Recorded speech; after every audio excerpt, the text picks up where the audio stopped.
Sa ngalan po ng ating Panginoong Jesucristo, isang mapagpalang pagkakataon muli na tayo pong lahat ay makapagsama-sama na makapag-aral ng salita ng Diyos na pinamagatang Jesus. Jesus is the reason for the season.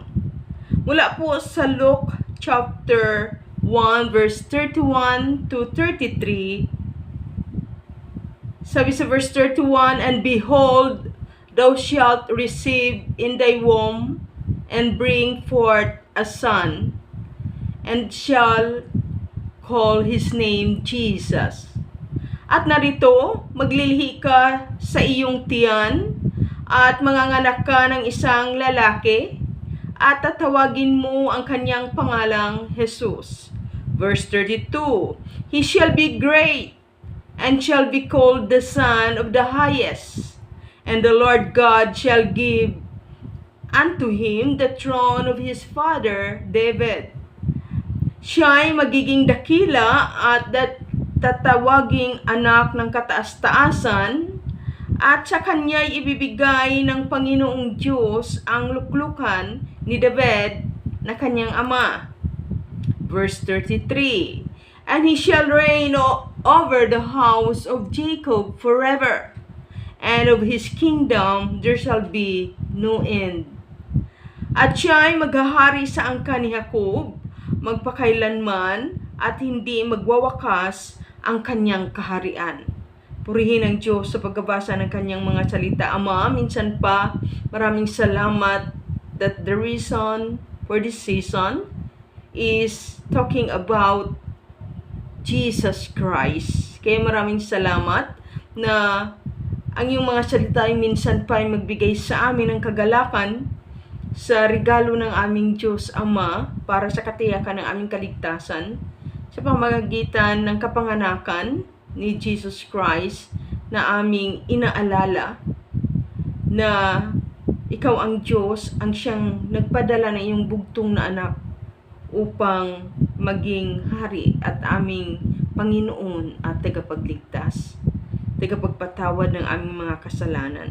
Kaya maraming salamat po na pagpalain mo kami sa aming mapag-aralan sa pangalan ni Kristo Jesus. Amen and amen. The Bible says that the world is wicked in several places, including, gaya ng sinabi sa Genesis chapter 6, verse 5 to 6, "The Lord saw that the wickedness of humans was great, and that their thoughts were only evil." Nakita ni Yahweh na labis na ang kasamaan ng tao at wala na itong iniisip na mabuti.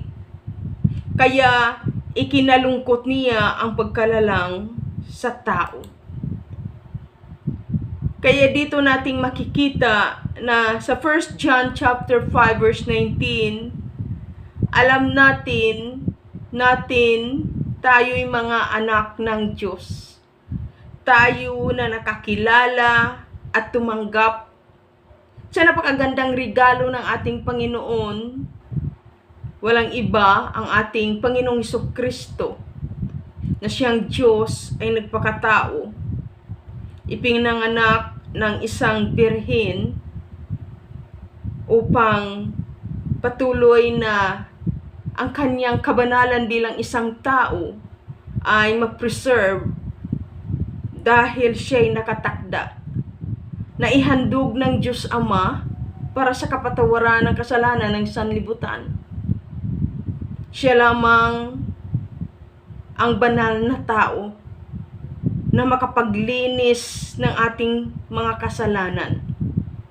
Kaya magbunyi tayo sa mga kapanahunan na kung saan ay inaalala natin na may isang Jesucristo na bugtong na anak ng Diyos, na isang Diyos na nagpakatao, ipinanganak siya sa mundong ito upang magkaroon siya ng katawang lupa, upang tayong lahat na mula sa Diyos at isang tao na nagmula sa lupa ay kanyang mapabanal. Maibalik niya ang ating larawan at anyo katulad ng larawan ng tunay na Diyos na banal at matuwid. Dahil ang mundong ito ay tunay na dinumihan ng kasalanan ng isang tao na kanyang nilikha nang mula sa lupa, na ang kanyang tinutukoy ay si Adan. Dahil sa kasalanan ni Adan, nanalaystay ang lahat ng kasalanan at ang kamandag ng kamatayan sa buong sang nilikha. Kahit hindi pa ipinanganak ang isang tao, ay nakatakda na siya sa impyerno dahil sa kanyang mamanahin na kasalanan ng unang Adan. Ngunit itong pangalawang Adan na mula sa langit ay ipinanganak ng isang birhin upang magkaroon ng katawang lupa, upang maging isang banal na tao. Ay tunay nga na siya ay inirigalo ng Diyos sa mundong ito upang tayo ay pagabanalin, iligtas mula sa sumpa ng kasalanan sa dagat-dagatang apoy sa impyerno. Kaya, sino ang hindi magalak na may dumating na isang Diyos na nagpakatao at siya'y ipinanganak sa mundong ito para sa iyo at sa akin?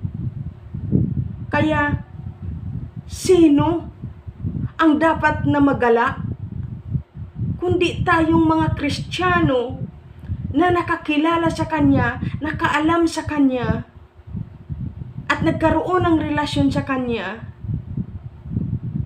tinanggap niyang anak, at ganap na pinatawad sa lahat ng kasalanan, upang tayo ay maabsuelto sa tinatawag na condemnation at hatol doon sa dagat-dagatang apoy forever. Kaya sabi nga sa Roma 6:23, ang kalagayan natin sa harapan ng Panginoon ay isang makasalanan na kung saan ay nakadistend na. Sabi nga, hindi pa na tao ang bata, nakadistend na siya sa sumpa ng kasalanan, sa kaparusahan doon sa impyerno. Dahil pinapatunayan sa Roma chapter 6 verse 23, sapagkat kamatayan ang kabayaran ng kasalanan, ngunit ang kaloob ng Diyos ay buhay na walang hanggan sa pamagitan ni Kristo Jesus na ating Panginoon. See? Sabi nga, nakadistend na tayo sa dagat-dagatang apoy. Ngunit, dapat tayong magalak.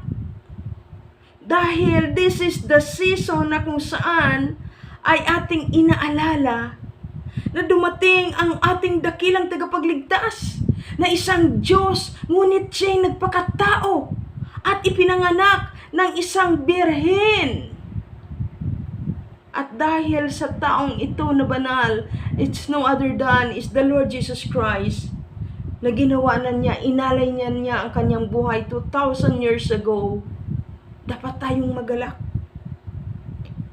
Dahil siya ang nirigalo sa atin ng Panginoon.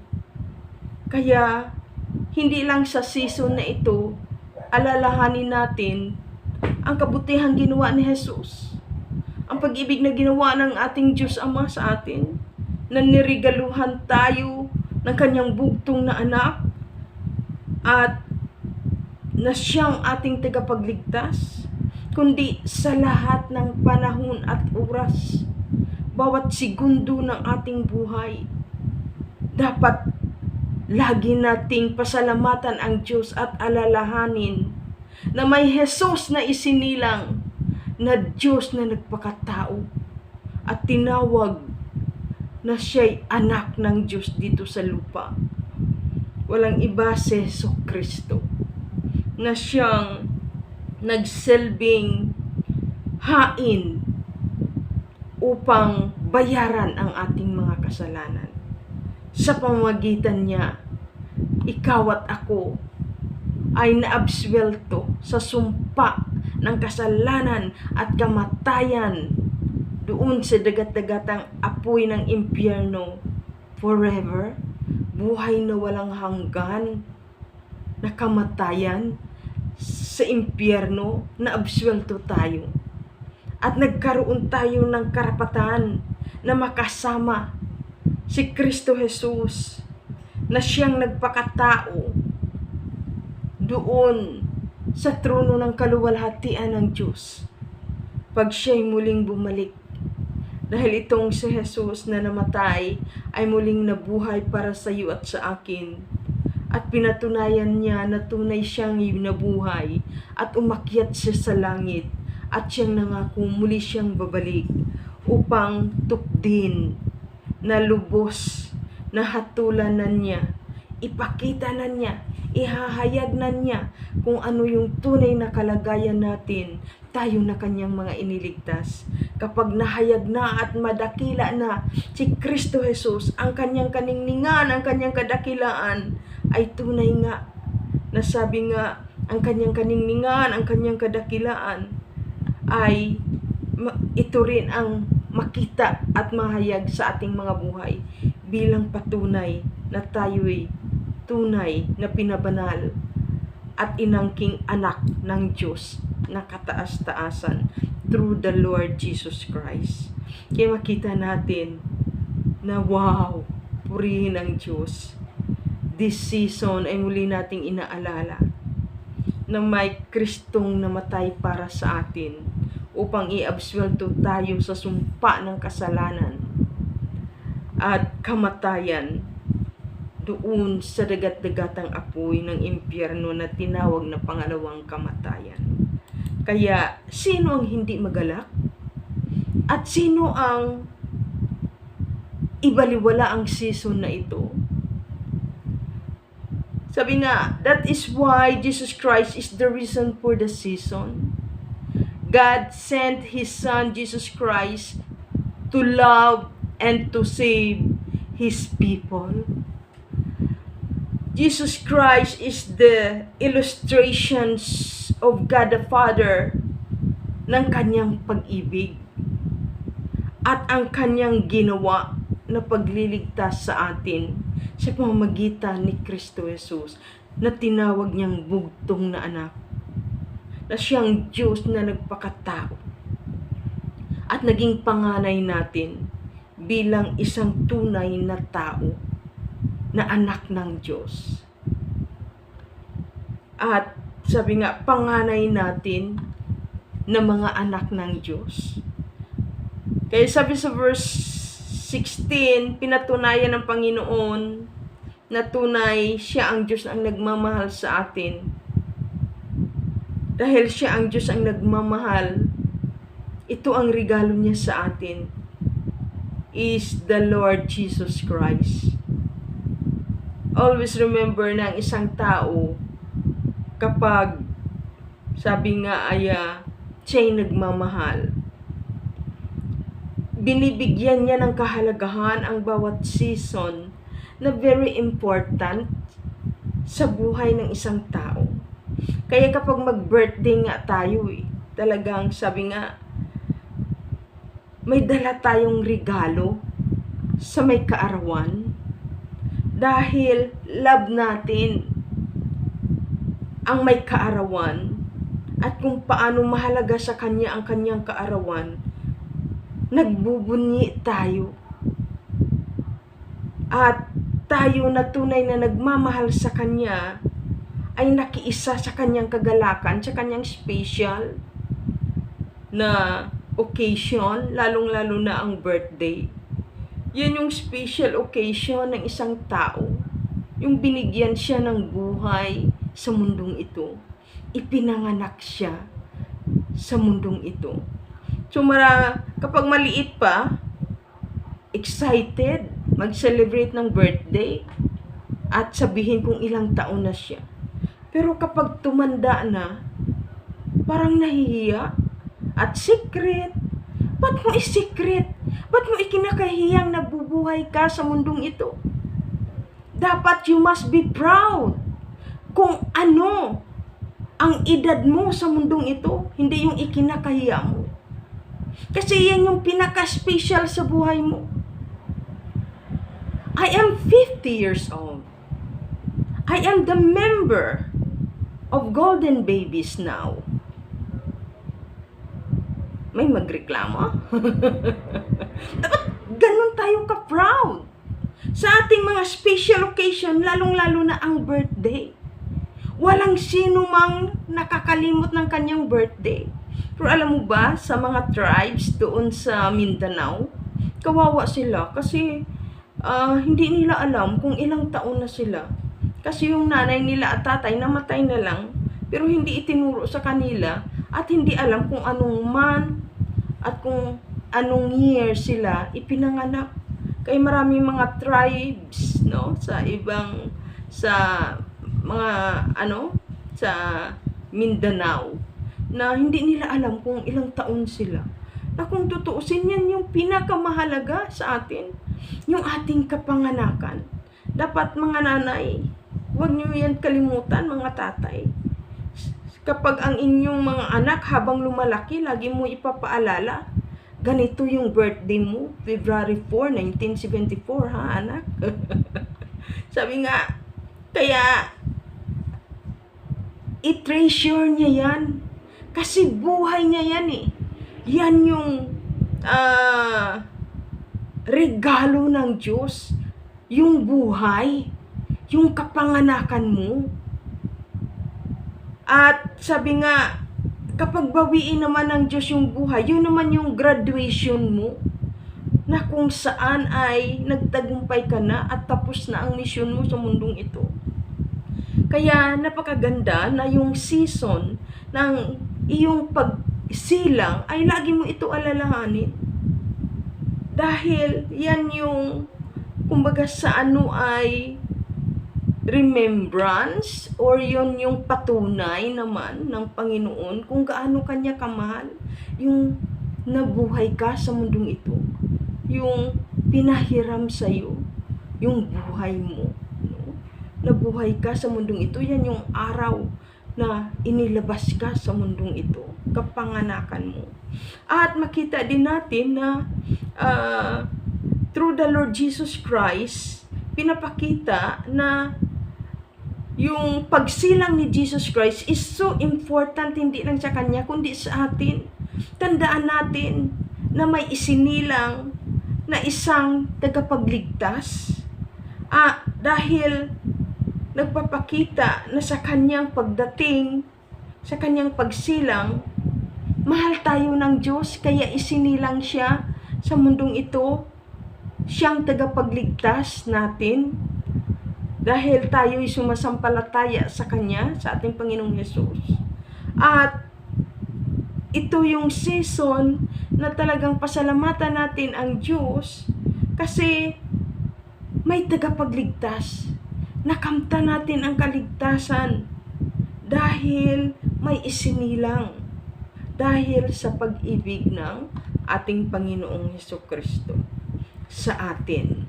Kaya pinatunayan sa banal na kasulatan na because of the love of our Lord sa atin, sabi nga, isinilang siya at yun yung pinakita niya at pinapaalala niya sa atin na siya ang ating tagapagligtas. John chapter 3, 16-17, sabi niya, gayon na lamang ang pag-ibig ng Diyos sa sanlibutan, kaya ibinigay niya ang kanyang bugtong na anak, upang ang sumampalataya sa kanya ay hindi mapahamak, kundi magkaroon ng buhay na walang hanggan, because of the love of our Lord Jesus Christ. Kaya, kapag sinabi natin Jesus is the season, is the reason for the season, alala agad natin yung pag-ibig ng Diyos at kung paano tayo iniligtas ng Diyos sa pamamagitan ng kapanganakan ni Kristo Jesus. And always remember na naparito siya dahil mahal tayo ng Diyos, Ama, at mahal tayo ng ating Panginoong Jesucristo. At sabi nga, dito sa verse 17, sapagkat sinugo ng Diyos ang kanyang anak, hindi upang hatulan, maparusahan ang sanlibutan, kundi upang iligtas ito sa pamamagitan niya. So pinatunayan niya, narito siya upang ipadama ang pag-ibig sa buong mundo, sa lahat ng mga sumasampalataya. At kapag na-receive mo yung pag-ibig ng Diyos, definitely kakambal nito, kasama na rin ang kanyang pagliligtas sa iyo. Ikaw na tumanggap at nanalig at naniniwala sa pag-ibig ng Diyos Ama sa pamamagitan ng ating Panginoong Hesus, na siyang nagmamahal din sa atin at nagligtas sa atin sa kasalanan. Naparito siya upang hindi tayo hatulan, kundi upang iligtas tayo sa pamamagitan ng kanyang pag-ibig at sa kanyang kapanganakan sa mundong ito. Kahit na hindi tiyak at totoo ang ating Panginoong Jesucristo ay ipinanganak sa panahon ng December 24 and 25 in 6 or by the end of 4th century, this date is truly known as a Saturnalia pagan festival. They worship their sun god, or Brumalia, sa Mitraic Festival or Mitras, sa pangunguna ni in Constantinople na council, no?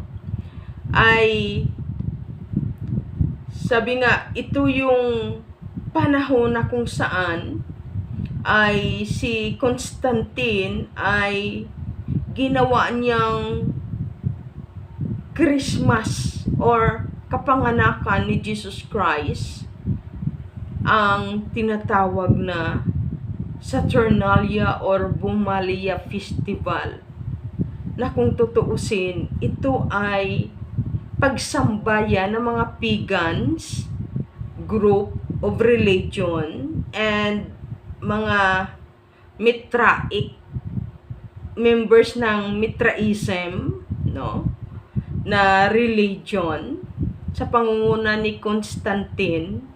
So makita natin in Rome there had been the minor holiday of Roma on December 25, na kung saan yan yung araw ng pagsamba nila sa kanilang sun god na tinawag ng mga kalipunan ng Mitraism na Mitras, at sa mga pagans naman ay tawag nila yung Saturnalia. So tinawag nilang araw na yaon na Brumalia, pagsamba nila sa sun god nilang si Tammuz.